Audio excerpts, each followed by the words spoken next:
Hey, how's it going, guys? This is Jake here, like usual. And I have a special guest with us today. Would you like to introduce yourself? Hey, what's up, guys? This is Murray. Hey, and yeah, I mentioned on my last video that I wanted to um get a call with us together. Um, I feel like we probably should have done this some point before on my channel because of how much we collab on lists, but better late than never. But obviously, after the crazy weekend that we both had, I Yeah. figured it was a good idea. Um, and and then a quick question: did you have any issue bringing that framed picture home, or was it like not a problem with your luggage and everything? Because when I had to do it, I had to do like a crazy thing. Like I had to get like a paint box type of thing or whatever in like a shipping department. It was cost like a $200 package, and it was like kind of annoying. So on my flights, there's a little compartment in the front where people put like their coats or like luggages. Yeah, Um, so it just kind of like tucked in nicely there.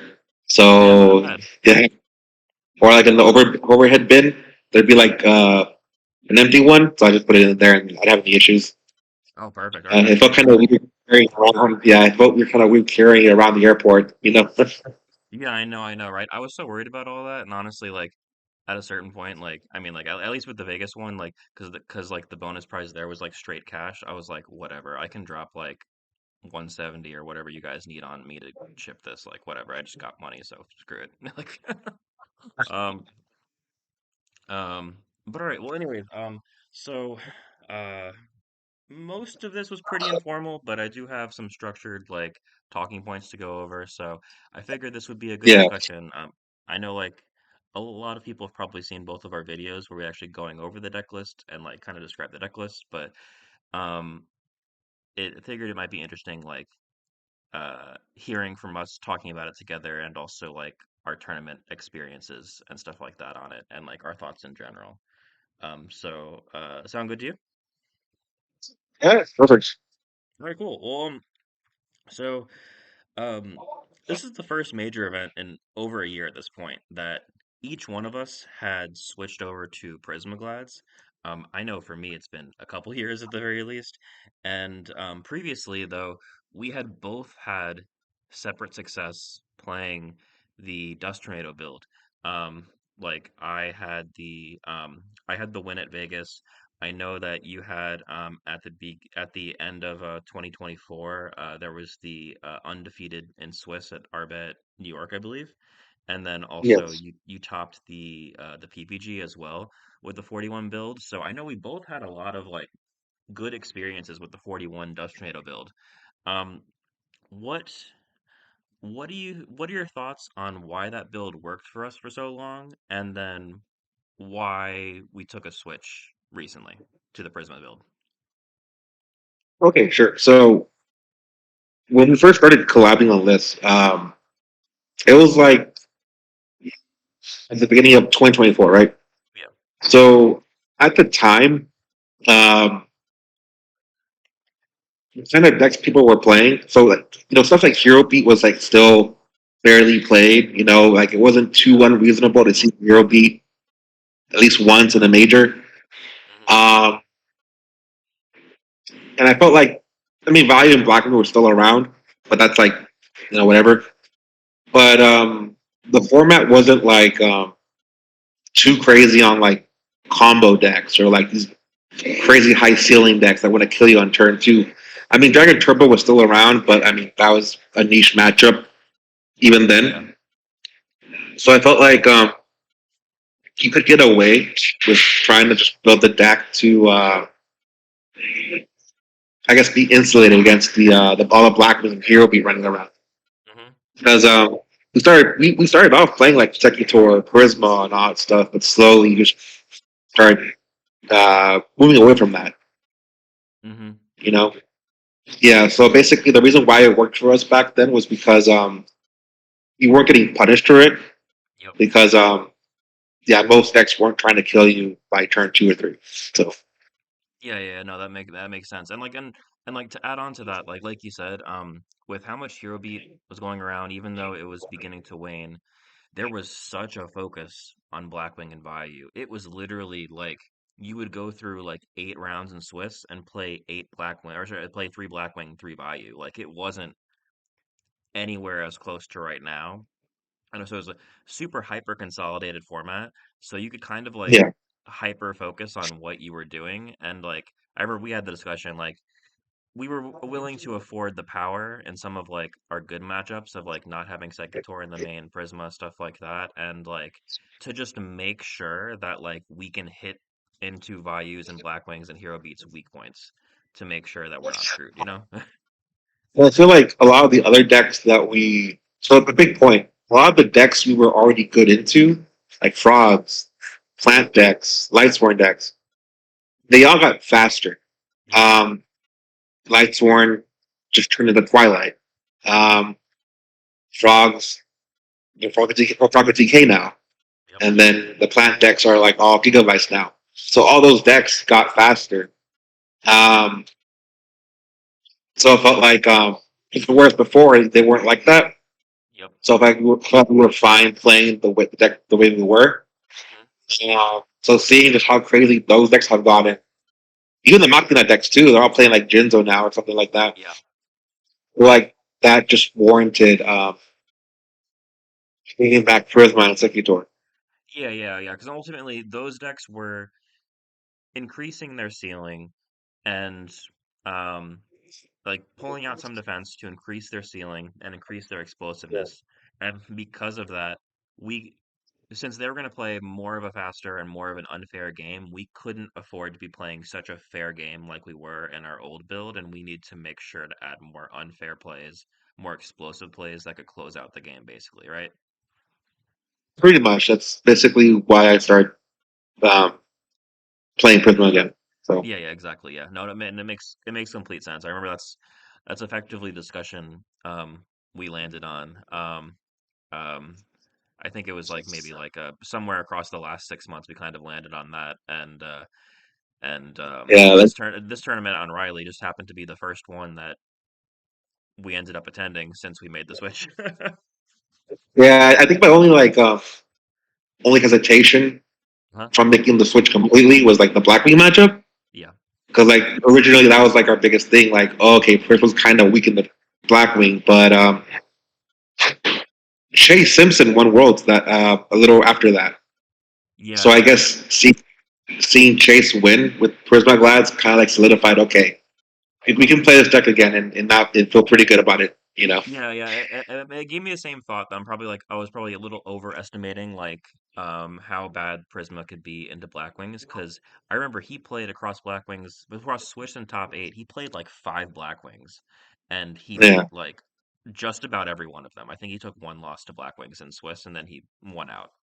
Um, So, yeah, and then like the more that obviously we ended up each playing it, like it was even certain stuff like that other players, like I remember like we spoke to Chase about it and a few of the other GB players, and they were a little bit sketched on even the Cold Wave originally, especially against decks like Blackwings. And then the more that we tried it, where it's like, I don't know, man, this card's just cracked. You just need to play it right. Well, Riley, so I have no complaints. That card's broken.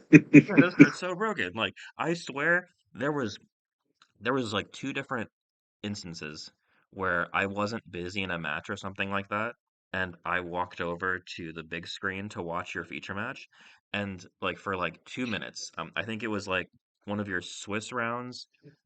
Did you have a feature match day one also or no? No, just it was day two. My Swiss round Okay, was kind of because you cranked.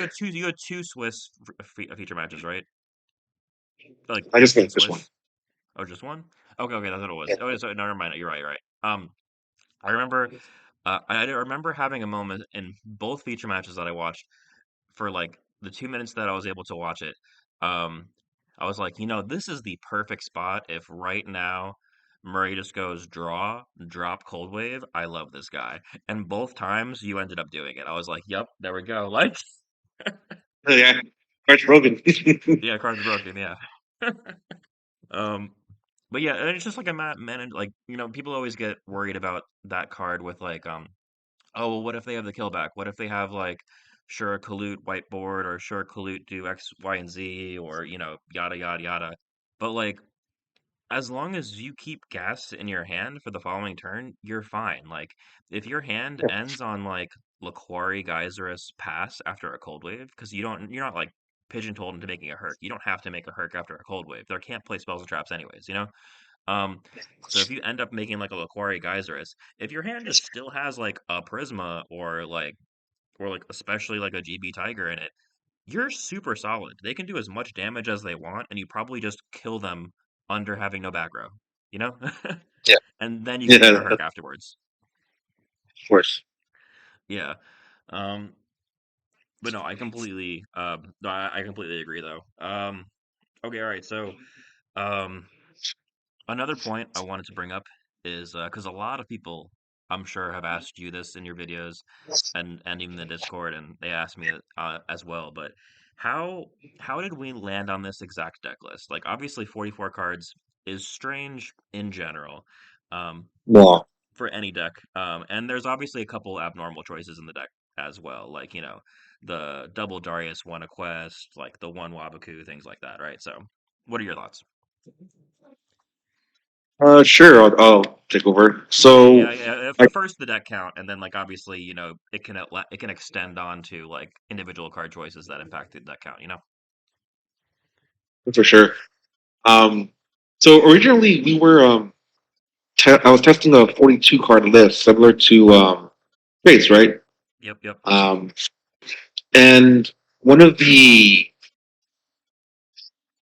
issues I kept running into, right, was having to make a lot of like weird compromises just to keep it at for the sake of keeping it at 40, close to 40, right? Yeah. I ran into having to play only one Darius, having to play only two D prison, having to um, potentially cut Sound Knight to one just to fit in the whole Prisma package and everything like that. Um, I know at one point, I think the week before Riley, you and I were talking about, man, how can we fit Rhoda into our deck? Like, it got to the point where like we couldn't even find room for Rhoda, because we are just so focused on keeping it jammed to 42 cards. I remember this must have Um, been literally like um, 5 days before the event. Like, or even less. Yeah, like there's no way in any world where like you don't play Rhoda without Stratos. But it actually came down to that because like hmm yeah, it so I literally think it came just down to said that. fuck Yeah, it. because we were for like I remember like we literally landed on for a while. It was 42, and it was without the Rhoda and the Wabaku. And we were like, we really like the 15 normal summons. We felt a little too much about we both had the experience when playing Chase's build that it was like very, very good, but we sometimes drew just a little more monsters than we wanted to. And he did play one more monster than like I think me and you normally prefer to play in our builds, like when it comes to normal summons, and we tended to notice that when drawing it. So like we were trying to make concessions to like remove one, but like you couldn't remove the double Sam Knight, you couldn't remove the double Darius, and you couldn't remove Request. You're not gonna uh, like I love Ma. I know love Ma loves two Prisma, or one loves one Prisma, but like I can't do it. you know. um. So Nah, yeah, and I remember we had the exact discussion, and like I think you told me you're just like, can we just like play 43 and add Rhoda? And I was like, originally I was like, no. I was like, well, I kind of do want the Rhoda, but I'll be mad if I do 43 because like that's not really keeping our ratios right. So I feel like it's only right if we go to 44. And then I believe you said something like you're on board with that, but like it was a matter of like figuring out what the last card was. Um I I think I sent you an actual like message of like I did the math, and I ran um like maybe the Thursday before the event or a couple days before the event. I like sat in my room. I like wasn't busy at the time at work or something, and I ran with a blank card in my 44 card deck. I ran 100 hands, and I tried to analyze where like I do that type of thing of I don't know if you ever do this, but like where you take your deck and you draw out hands of six the entire time until you're through your entire deck. So you try to see if like every combination of six cards in your deck like looks like a playable hand, you know? I do that at work too. Yeah. I've done that for years. Um, that sometimes makes me feel better about my deck. Um, but I did one of those, and I used a blank card as what the 44th card would be, and I like I like kept a tally of like, okay, like if this card was like another Smashing Ground, how do I feel about it? If it was another Compulse, how do I feel about it? If it was a Wabaku, how do I feel? If it was like a one of Cyber Dragon, how do I feel? If it was like a Hedge Guard, how do I feel? And like I kept like a tally for like all of the cards on like if this was like Yeah, or if this was like the Starlight Road or the Gores, if we were remaining one and on the other, like so we could play one of each, right? Like I tried to keep a tally of every single one of those, and by like a huge margin in all of the hands, the safest choice across the board was always Wabaku. And I was like, yeah. I think that just tells me where we need to be. Like, I did something similar to that. So I did like 30 test hands, right? Like six card hand, mhm, and I kept the total of how many um, how many GBs I would open in my opening hand. You know, how many hands had one GB, how many hands had two, three. Um, I kind of came to a similar experiment like you, but just with like the GB hands. Like honestly, like between 42 and 44, I saw no difference. Right, I think like on average of two or three. Better hands won. Right, so it's like there really is no difference. I'll play 44 just to play the Rhoda and a filler card, you know, which was Wabaku, and just that's how I felt comfortable with that 44 card choice. Is that I found very little difference between 42 and 44. yep. And Yeah, Wabaku is just such an easy side out too. It makes your deck a lot easier to side with too. yeah, Like I'm sure it's obviously like it became much easier to like swap out a monster mid tournament for like a red Tiari when you're playing the extra like the Rhoda and stuff like that. You're just like, all right, I have like a lot more options of what I can pull out. Like I can pull out like a Stratos, I can pull out a Rhoda, I could pull out like a Sam Knight, I can pull out one of these other things like because I have the extra monster, you know, and the extra like the Wabaku, like you know. But yeah, yeah. It made it easier to side too. It made some of my side patterns a lot easier too, having this extra space to move cards around. exactly, yeah, exactly. Um, okay. Um, on either tournament day, what would you say were your hardest matchups on either tournament day that you ran into? Yeah, I did a notes. Hmm.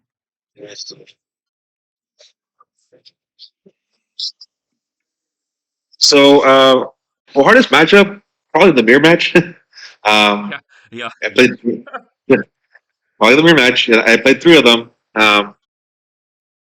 Black Wings. I mean, it's Black Wings is Black Wings, right? You know, I think day one I took two losses to it, and that kind of like knocked me out of the tournament. But then day two, I ended up beating two out of the three that I played in the tourney, and then I beat the one in the final. So, I mean, it's Black Wings. hmm There's good days and bad days against it, but yeah, I feel like with the deck the way it's built, with the traps done, the trap holes, it does feel a lot better. yeah, But yeah, yeah, honestly, just the mirror match, to be honest. yeah. I know. Yeah, I ran into the same thing. Like, my I mean, all weekend. Let's see. The only losses that I had was I got I took a loss to Swiss day one to the Twilight that got EXO and Swiss and got second place day one. He was on a roll that weekend. I will give it to him, and I had like a couple of bad hands. So and you know Twilight can sometimes do their Twilight things. So if they get going, then like it's really hard to stop them. But like if they don't get going, you can definitely roll them. So it kind of goes back and forth, I think. Um, but and then last round I lost to the Machina that topped. And I I had a weird play where I lost to him. I thought I was so safe. We were in game three, and I have a Gores and a Chimera Tech on the field.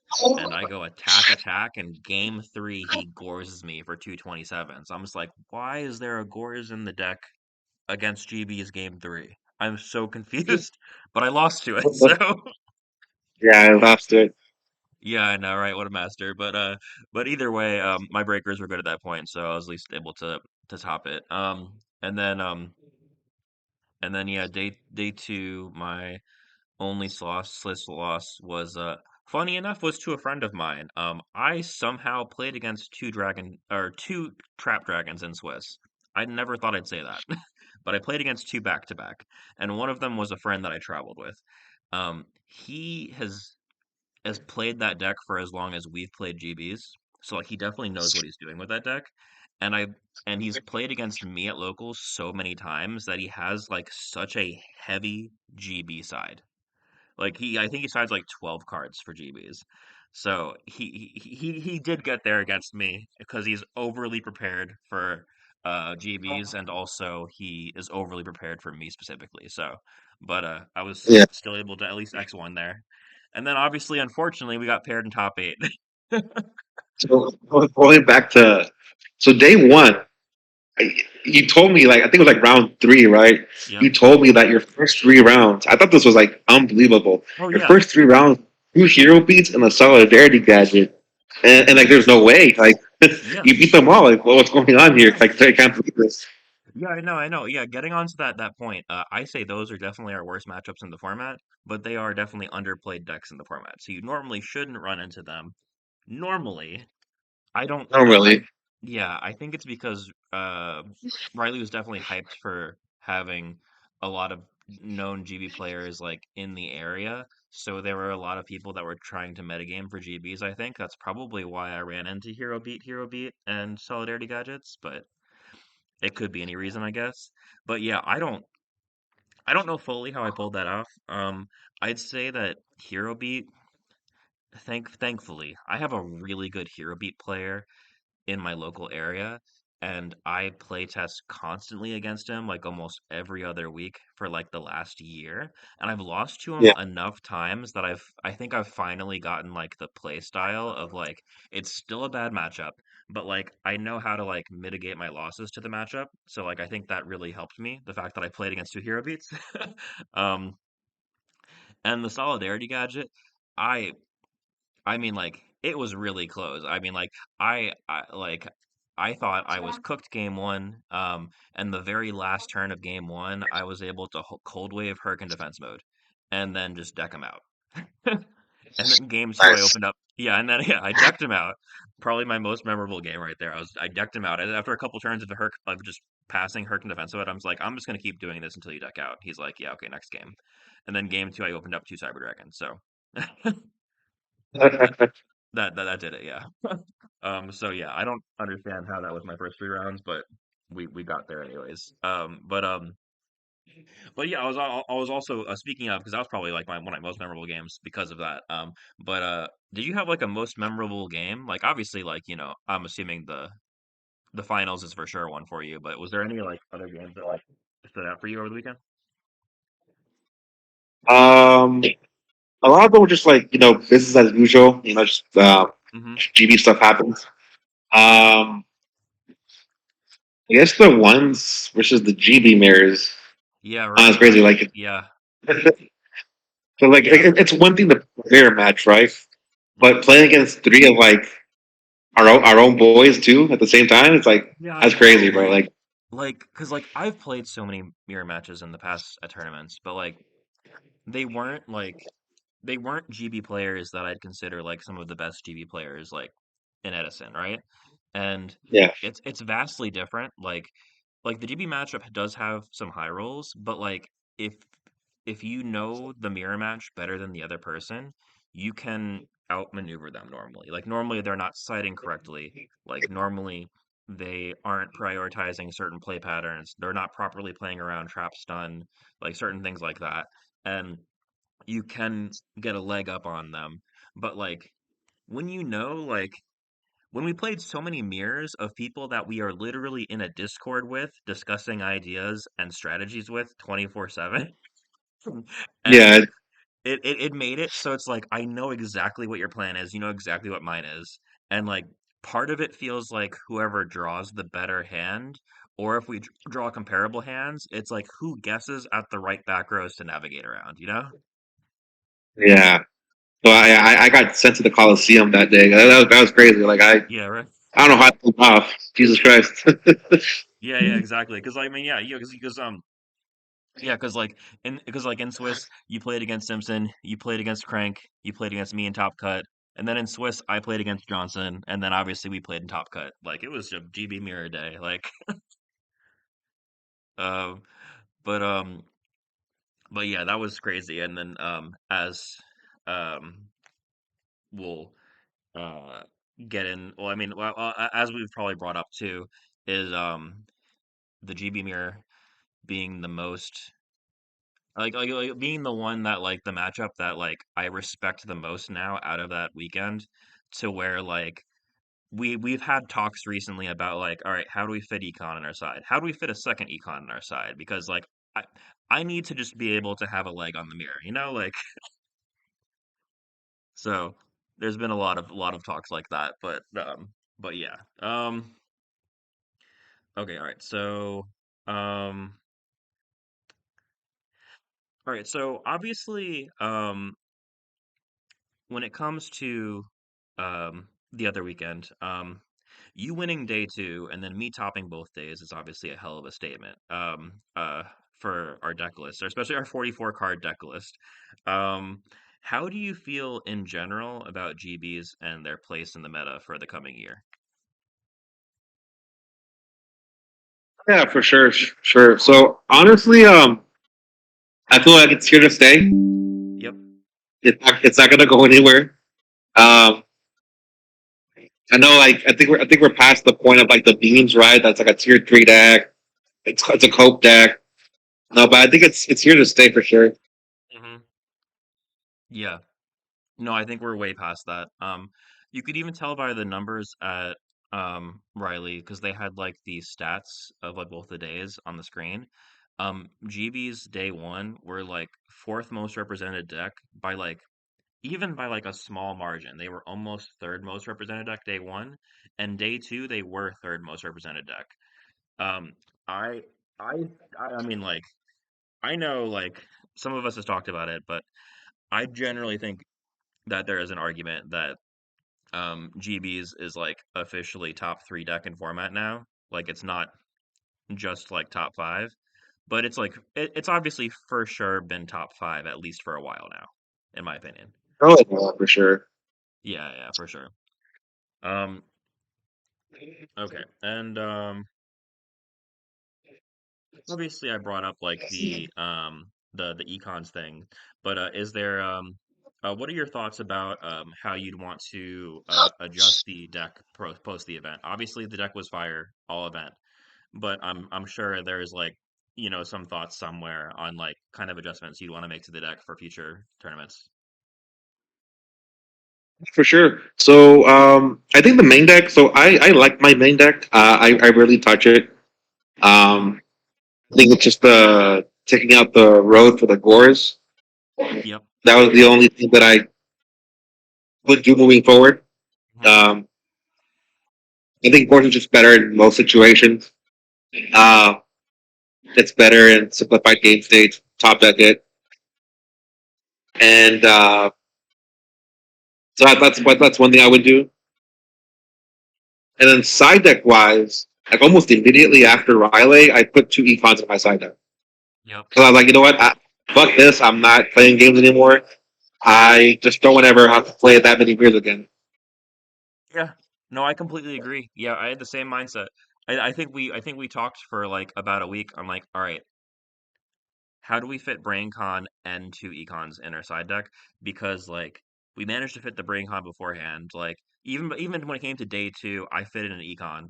Um, but uh, but I was like, I don't want to do this again because like when the mirror is two highly skilled players playing against each other, it feels like whoever draws better. And the best possible card you could be drawing is one of the brain control kind of cards, like Econ or brain control. And like those cards will just heavily swing you the game in the mirror.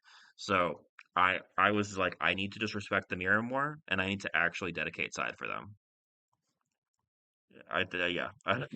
Um, but yeah, I'd say anything else um would just be like like every now and then like a technical change somewhere if like if we ever like took out like the third compulse for something, it would just be something to hedge for like whatever the meta seems to be developing into the most played decks.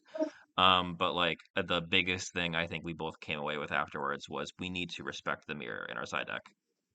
Yeah, for sure. Yeah. Yeah.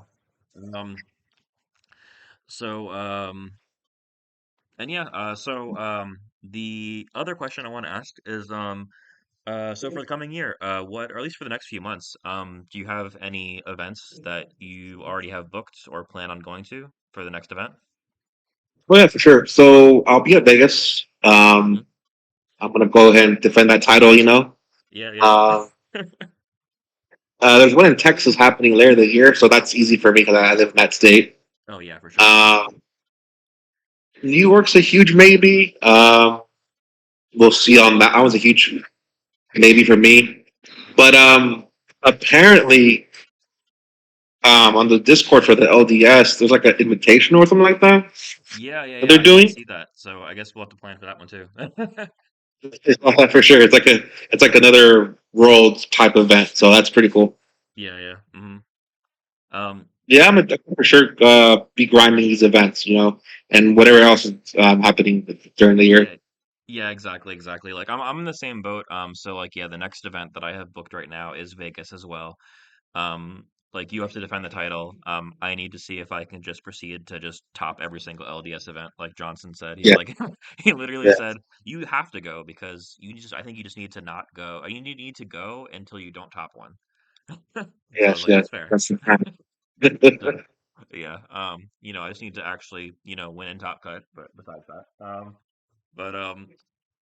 but yeah, and then Texas and New York are on the table for me as well. Also on the table for me is um, I'm interested in like what like the RBET schedule looks like for the rest of the year. There's not like a ton of them like mentioned at least into the later year so far. Yeah, I know that the Reborn circuit has some events planned already for the year. The one I'm looking for at the most is, I believe, like later in the year, they're trying to do in Atlanta, like more towards like Q4 of the year. And like I that's like a saw that. super drivable one for me if that's the case. So like I would totally go for that. Um, but um, but yeah, and then obviously like yeah, when we found out yesterday that the LDS is going to do an invitational, I mean, we both have our invites, so the fact that they're looking to do that in person is actually pretty cool too. I don't like online tournaments as much personally, so They're all about the in-person experience. yeah, exactly, exactly. Yeah. Hey man, I like to have my shiny cards in my hands, so Yes, yes. And them with the shininess. yeah, exactly, exactly. Um, um, but yeah, besides that, that was actually all I had for this. Was there any other thoughts or callouts that that you wanted to make? I know we've been talking for a while, but No, not that I think of off the top of my head. I think we covered all the important stuff post the event. hmm. Um, Yeah, yeah, I'm okay, good. yeah. Well, Murray, I do appreciate you jumping on. I'm gonna make sure to in the in like the description of my video to like tag and comment your channel as well. But yeah, I appreciate you making time and jumping on, and obviously I always appreciate doing the deck collabs with you. Of course, always. All right, man. Well, anyways, YouTube, I hope you guys enjoyed. This is a longer than normal video, but it's also a different than normal video, so I hope you enjoy the discussion. I hope everybody has a good rest of their day.